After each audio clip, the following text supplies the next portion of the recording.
반갑습니다. 꽉 찼네요, 진짜. 네. 네. 지금 옆방에도, 이원 중계가 되고 있습니다. 이렇게 꽉 찬 적은 없었던 것 같은데요. 네. 예수님의 탄생을 축하하기 위해서 우리가, 놀라운, 연합 예배를 드릴 수 있어서 참으로 감사합니다. 환영에서도 얘기했지만 오늘은 식사를 하는 놀라운 교제의 시간이 있을 거고요. 또 여러분들의 장기를 자랑하는 그런 장기 자랑의 시간도 있습니다. 끝까지 남으면 경품도 있다고 하니까 저도 한번 끝까지 남아볼까 합니다. 오늘은 이 말씀이 끝난 후에 성찬을 나누는 시간을 갖도록 하겠습니다.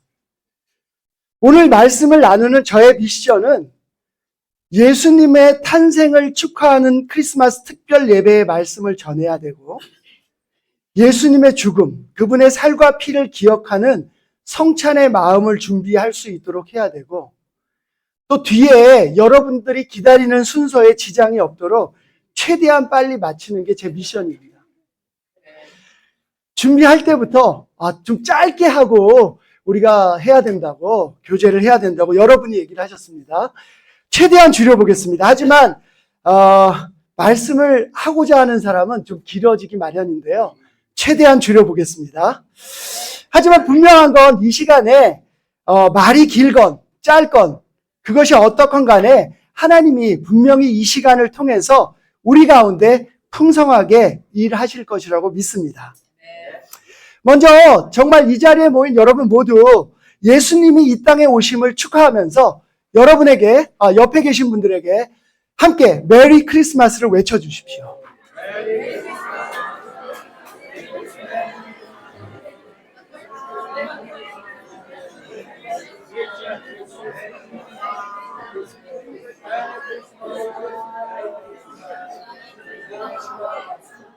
네. 위에서 보니까 너무, 앞에 나와서 보니까 보기가 너무 좋습니다. 메리 크리스마스를 외치는 여러분들의 표정이 정말 밝고 좋습니다. 여러분, 크리스마스 하면 어떤 추억이 있습니까? 좀 추억이 있으세요? 크리스마스 하면? 새벽송. 네, 저는 사실 어린 적 친구들이 모두 교회 친구들입니다. 그러다 보니까 이 크리스마스 때가 되면 교회에 대한 추억이 좀 있는데요. 요즘은 없어진 것 같은데 예전에는 크리스마스만 되면 새벽송이라는 연례 행사가 있었습니다. 이거 기억하시면 좀 오래되신 분들이에요. 24일 저녁부터 해가지고 교회에 모여서 올라이트라는 거를 준비하고 먹고 떠들며 게임을 합니다. 사실 아파트 같은 게임의 원조는 그때입니다. 그때 간식은 주로 귤이었어요. 귤. 오늘도 귤이 한 19박스 정도 와 있습니다. 저는 그 귤 박스를 보면서 예전 생각이 많이 났는데요. 그러다가 12시가 넘으면 그 따뜻한 라면 한 젓가락을 하고서 그 교회의 집사님이나 장로님 댁 앞으로 가서 크리스마스 찬양을 합니다. 새벽송이죠, 이게. 그러면 그분들이 준비한 음식이나 과자를 가지고 나와서 줍니다. 어디서 유래됐는지 모르겠지만 사실 이런 장면이 또 갔던 그 기억이 저에게는 아주 어린 시절의 추억으로 자리 잡고 있습니다. 목이 터져라 크리스마스 찬양을 하고 나면은요, 옆집에 주무시던 교회 안 다니시던 아주머니가 나오시죠. 약간의 항의를 하시지만 아시다시피 크리스마스 때는 누구나 좀 너그러워집니다. 그렇게 심각하지 않은 상태로 일이 끝납니다. 그렇게 24일 올라이트가 끝나면은 사실 정작 25일 오전에는 잠자기 바빠가지고 성탄절 예배를 매일 빼먹었습니다. 정작 당일에는 몽롱한 상태로 그냥 지나가기 일쑤였어요. 유대인들은 메시아를 기다리고 있었습니다. 그들의 기다림은 간절함이었어요. 영적으로 완전히 메마른 상태에서 또한 물리적으로 로마의 속국으로 있던 유대인들에게 이 메시아에 대한 기다림은 간절함이었습니다. 그래서 그들은 메시아가 나타나서 로마군을 무찌르고 로마로부터 해방시켜주는 멋진 장면을 기대했습니다. 그래서 예수님이 자신을 하나님이 보내신 메시아라고 했을 때 도대체 믿을 수가 없었습니다. 예수님의 출생과 관련된 내용들을 도저히 받아들일 수가 없었어요. 천구석 갈릴리 나사렛에서 태어나서 너무나 보잘것없는 목수의 아들로 특별한 배움도 없고 특별한 지위도 없는 메시아가 자신들을 구할 것이라는 생각은 한 번도 해보지 않았기 때문에 그렇습니다. 마태복음 21장 6절에서 9절까지의 말씀입니다. 제자들이 가서 예수께서 지시하신 대로 어미 나귀와 새끼 나귀를 끌어다가 그 위에 겉옷을 얹으니 예수께서 올라타셨다. 큰 무리가 자기들의 겉옷을 길에다가 폈으며 다른 사람들은 나뭇가지를 꺾어다가 길에 깔았다. 그리고 앞에 서서 가는 무리와 뒤따라오는 무리가 외쳤다. 호산나 다윗의 자손께 복되시다. 주님의 이름으로 오시는 분 더없이 높은 곳에서 호산나. 3년 동안 공생애를 보내신 예수님은 자신이 이 땅에 온 사명을 마무리하기 위해서 죽음을 무릅쓰고 예루살렘으로 입성하십니다. 그 모양이 초라하기 그지 없습니다. 유대인들의 지도층은 예수를 메시아라고 생각하지도 않았고요. 일반 시민들조차도 반신반의했습니다. 예수님은 이 땅에 오시기 전에 그들이 이렇게 반응할 거라는 걸 모르셨을까요? 아닙니다. 예수님은 모든 것을 알고 계셨습니다. 말도 안 되는 대우를 당할 것을 알고 있었지만 예수님은 우리를 만나기 위해서 오랜 기다림과 설레임과 간절함으로 이 땅에 오셨습니다. 그것이 바로 우리에게 보여주고 싶으신 하나님의 큰 사랑입니다. 누가복음 4장 18절에서 19절인데요. 제가 읽어 보겠습니다. 주님의 영이 내게 내리셨다. 주님께서 내게 기름을 부으셔서 가난한 사람에게 기쁜 소식을 전하게 하셨다.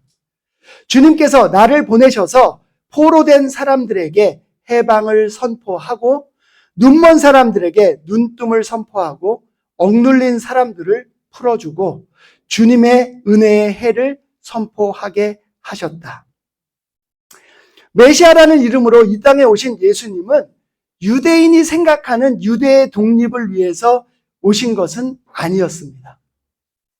한마디로 얘기하면 모든 사람들을 죄로부터 해방시키는 것이 눈에 보이는 유대의 독립보다 훨씬 중요한 일이었기 때문에 그 일을 하기 위해 이 땅에 오셨습니다.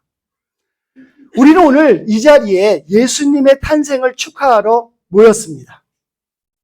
예수님의 탄생을 진심으로 축하하기 위해서는 그분이 이 땅에 오신 목적을 정확하게 알아야 합니다.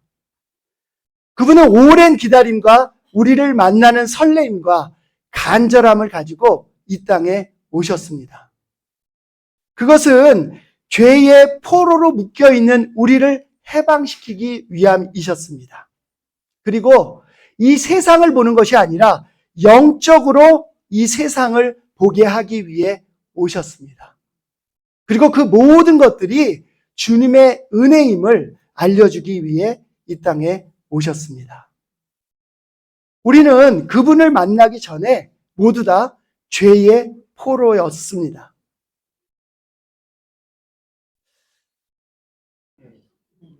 귀여운가요? 제 처조카가 12월 초인가요? 출산을 했습니다. 저도 이제 할아버지 소리를 듣게 됐네요. 그렇게 안 보이죠? 네. 이 아이를 기다리면서 그 부부가 얼마나 큰 기대감과 또 행복, 설레임이 있었는지 모릅니다. 우리는 아이가 태어나기 전에 늘 기대감과 설레임과 인생에 있어서의 다른 어떤 이벤트에 그것과는 비교할 수 없는 마음을 갖습니다. 그리고 태어난 후에는 훨씬 더 큰 희망을 가지고 아이의 미래에 대해서 기대를 합니다. 예수님도 비록 말 구유에서 태어나셨지만 이 땅에서 보여준 첫 모습은 이런 모습이 아니었을까요? 많은 사람들이 예수님이 태어나는 그 주변의 친척들이 그 날을 기다리면서 또 이 아이의 얼굴을 보면서 미래에 대해서 축복하고 기대했을 것이 분명합니다. 그런데 이 아이는 처음부터 죽기 위해 이 땅에 태어났습니다. 한번 생각해 봅시다. 세상에 죽기 위해 태어나는 아이가 어디 있겠습니까? 마태복음 20장 28절입니다. 인자는 섬김을 받으러 온 것이 아니라 섬기러 왔으며 많은 사람을 위하여 자기 목숨을 몸값으로 치러주려고 왔다. 예수님은 죽기 위해 온 아이였습니다. 사실 말만 들어도 불편하고 기분이 좋지 않은 말입니다. 그런데 이 말씀을 보면은요, 그것이 사실입니다.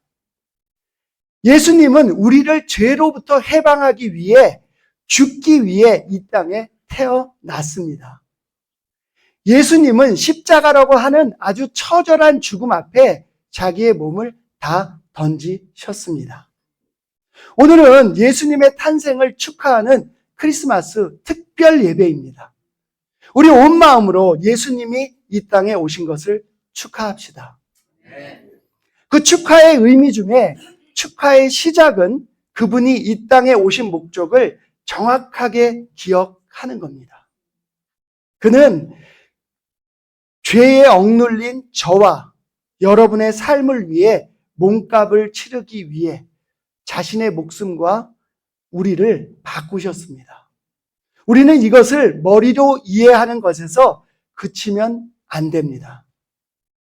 축하의 완성은 그분이 이 땅에서 우리의 몸값을 위해 지신 십자가를 우리도 지겠다고 결정하는 겁니다.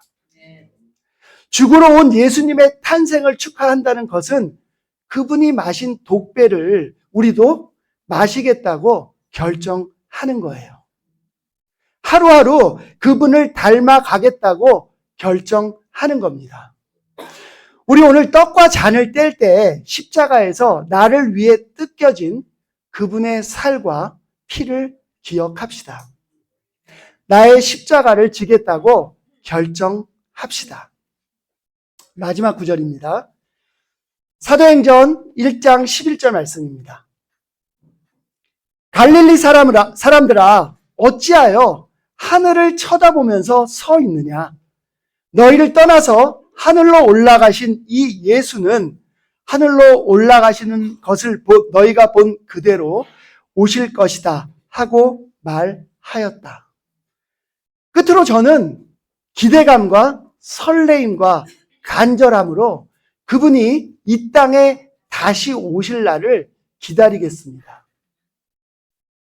예수님이 이 땅에 다시 오실 것을 기다리는 사람들에게는 매일매일이 크리스마스 이브가 될 겁니다. 설레이는 마음으로, 간절함으로, 또 그분이 왔을 때 우리와 만나는 기대감으로 하루하루를 살아갈 겁니다. 우리가 다시 만날 것이라는 소망은 사실 세상의 어떤 어려움도 우리를 견디게 할 수 있습니다. 우리 진짜 축하의 의미를 우리 마음속에 새기면서 같이 성찬을 나누고자 합니다. 기도드리겠습니다. 하나님 아버지, 이 시간 우리 마음을 다 들여서 당신이 예수님을 통해 보여주신 사랑을 기억하고자 합니다. 세상에서 하는 가벼운 말의 축하가 아니라 그 의미를 다시 새기고 정말 그렇게 우리도 살겠다고 결정하는 그런 축하를 하기를 원합니다. 주님, 예수님이 보여주신 그 십자가의 피, 그 살 떨어져 나감은 바로 저를 위함이었고 그것을 통해 제가 사랑을 알게 되었습니다. 지금부터 우리는 또다시 기대감과 설레임과 간절함으로 주님이 이 땅에 다시 돌아오실 것을 생각하며 하루하루를 정말 기대하며 살겠습니다.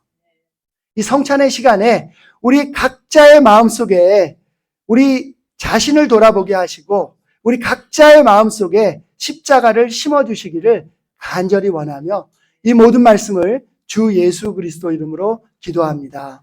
아멘.